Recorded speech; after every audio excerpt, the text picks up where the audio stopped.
नमस्कार, मी रुशाली यादव सारंग, TV9 विशेषमध्ये आपल्या सर्वांचं स्वागत। सुनेत्रा पवारांच्या शपथविधीवरून शिंदेच्या शिवसेनेच्या नेत्यांकडून प्रश्न उपस्थित केले जात आहेत। शपथविधीवरून रामदास कदमांनी सुनील तटकरेंवर हल्लाबोल केलाय। अजितदादांची राख विझली नसताना सुनेत्रा पवारांना शपथ घ्यायला लावल्याचा आरोप रामदास कदमांनी तटकरेंवर केलाय। पाहूया त्या संदर्भातला रिपोर्ट। सुनेत्रा पवारांच्या शपथविधीवरून शिंदेच्या शिवसेनेच्या नेत्यांनी प्रश्न उपस्थित केलेत। अजितदादांची राख विझली नव्हती तेव्हा सुनेत्रा पवार यांना शपथ घ्यायला लावली अशी टीका रामदास कदमांनी केली आहे। दादांच्या मृत्यूनंतर सुनील तटकरेंनी गलिच्छ राजकारण सुरू केल्याचंही रामदास कदम म्हणाले। तर सुनेत्रा पवारांच्या शपथविधीचा वाद निरर्थक आणि चुकीचा असल्याचं फडणवीसांनी सांगितलंय।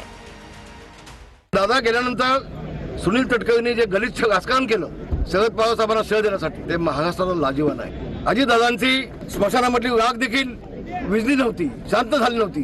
असं असताना वहिनींना मंत्रालयामध्ये घेऊन त्यांना शपथ घ्यायला लावलं। त्यांना शपथ घ्यायला का 10 दिवस गेले असं काय झालं असं? तो काही वादविवाद होतोय हा अतिशय निरर्थक अशा प्रकारचा आहे, अतिशय चुकीच्या अशा प्रकारचा आहे। प्रत्येक व्यक्ती केवळ स्वतःचं राजकारण याच्यात कसं पाहता येईल हा प्रयत्न करतोय, हे अतिशय चुकीचं आहे। अशा प्रकारचं खालचं राजकारण बंद झालं पाहिजे।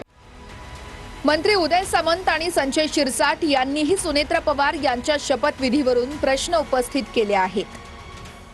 सुनेत्रा वहिनींनी उपमुख्यमंत्री होणं त्याच्यामध्ये कोणाला वाईट वाटलं असेल तर अजिबात भाग नाही, पण इतक्या लवकर का झालं, हे करायला लावलं का किंवा कोणी करून घेते का, अशा पद्धतीच्या शंका आम्ही काढत नाही आहोत। त्या महाराष्ट्रातल्या जनतेच्या लोकांच्या मनातल्या शंका। दुःखद घटना घडली ना तर इतक्या लागोलग शपथविधी होणं हे सर्वसामान्य माणसाला पटलेलं नाहीये, म्हणून मी त्यावेळेला ते केलेलं माझी भावना जी होती ती मी व्यक्त केली।